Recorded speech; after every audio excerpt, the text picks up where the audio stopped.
Pleasant Grove doctor convicted of murdering wife found dead in prison.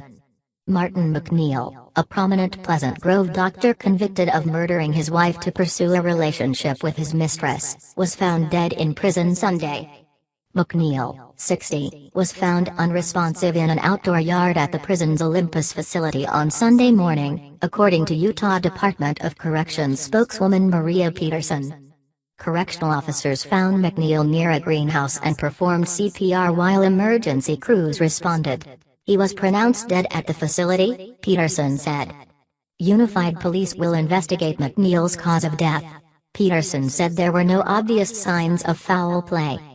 MacNeill had been serving a life prison sentence since 2014 after a jury found him guilty of murdering his wife, 50-year-old Michelle MacNeill, 7 years earlier. According to investigators, MacNeill pressured his wife into getting a facelift, then drugged her and drowned her in a bathtub in an attempt to make the death look accidental. The woman's death was originally determined to be accidental, but as family members began to question MacNeill's actions after the death and unravel details about his life, they persistently pushed investigators to reopen the case. One investigator said MacNeill's position as a doctor and an attorney caused few people to ever question him. Michelle MacNeill's sister, Linda Clough, declined comment about MacNeill's demise in prison Sunday, saying that she, MacNeill's daughters and their family were not prepared to talk about the sudden death. Attorney Randy Spencer, who represented MacNeill at trial, said Sunday that while MacNeill has long been characterized in a negative light, he was a good person who became his friend. Martin did a lot of good things in his life. Sadly, the good things are overshadowed by some of the things that aren't so good that he did, Spencer said. Throughout his trial and in visits since then, MacNeill publicly and privately maintained he had nothing to do with his wife's death, Spencer said.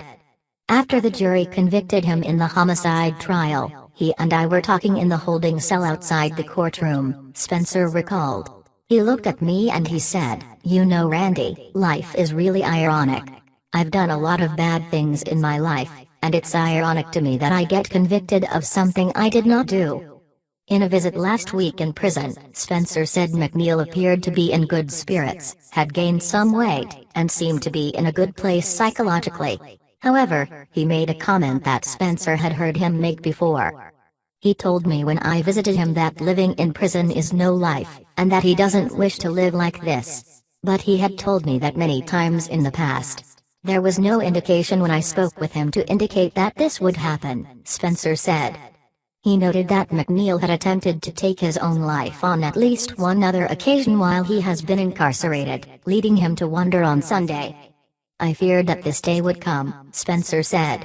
"It hasn't been officially released, but I suspect that that is what has happened."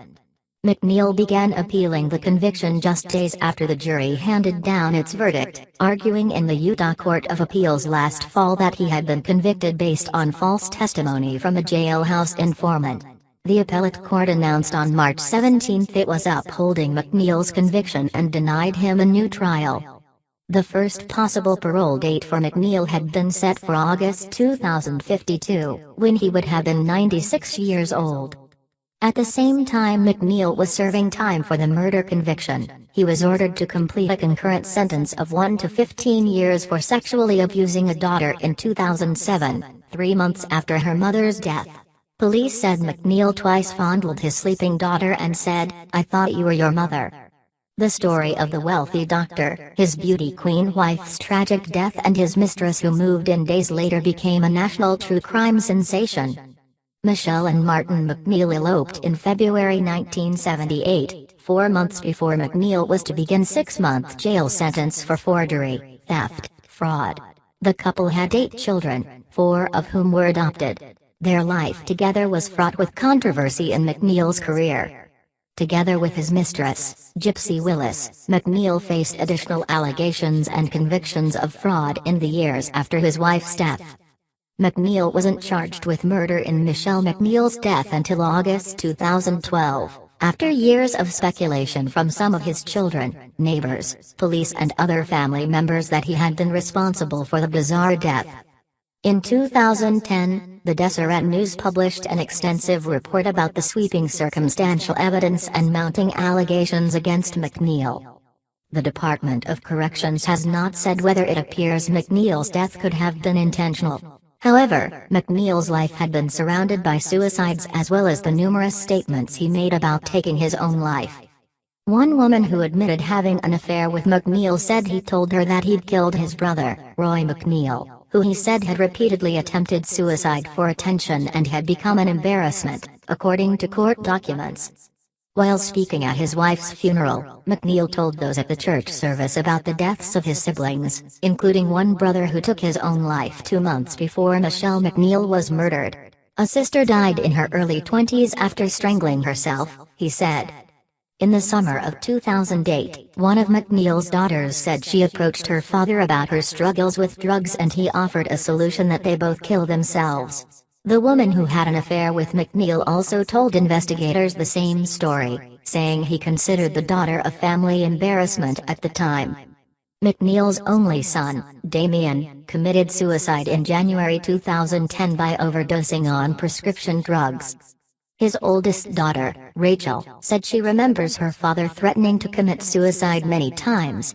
She said in 2010 that she had since realized that around the time of each of those threats, her father was doing things he could have gotten in trouble for, whether by his wife or by the police.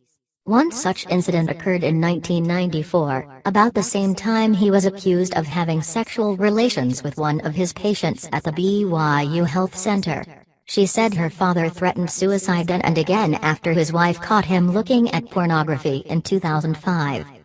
In December 2013, about a month after he was convicted of murdering his wife, MacNeill attempted suicide in his Utah County jail cell by cutting himself with a disposable razor. Deputies at the time said he was unhappy he was interrupted and was uncooperative with treatment attempts.